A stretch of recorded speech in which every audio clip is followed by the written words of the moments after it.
Mga kapuso, nandito naman ako ngayon sa bayan ng Sara, Iloilo, specifically dito sa barangay De Vera. So kung makikita ninyo sa aking likuran ay may isang puno ng star apple ang ating nakita na natumba dahil nga sa malakas na ihip ng hangin.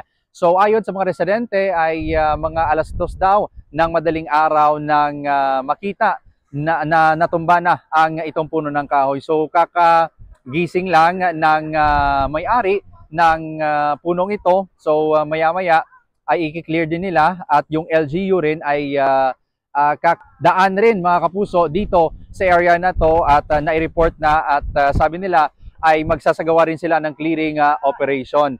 Kung makikita natin mga kapuso ay may mga nadaganan na linya ng kuryente ito yung puno ng kahoy na ito at yung power distributor na pumunta din dito ay inaayos na yung linya ng kuryente na ayon sa kanila may ilang bahay lang yung nawalan ng linya ng kuryente at sisikapin na maisaayos ito kaagad.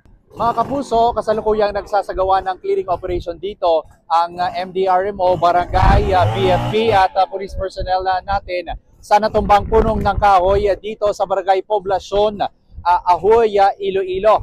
So ayon sa kagawad ng barangay ay around 8:30 natumba yung puno ng kahoy dito at tumagal daw ng 30 minutes bago nadaanan ulit yung daan dito at nagdala pa ng traffic daw sa loob ng 30 minutes. Yan ang latest mula dito sa probinsya ng Iloilo. Ako yung Kapuso Team Salinas ng GMA Regional TV.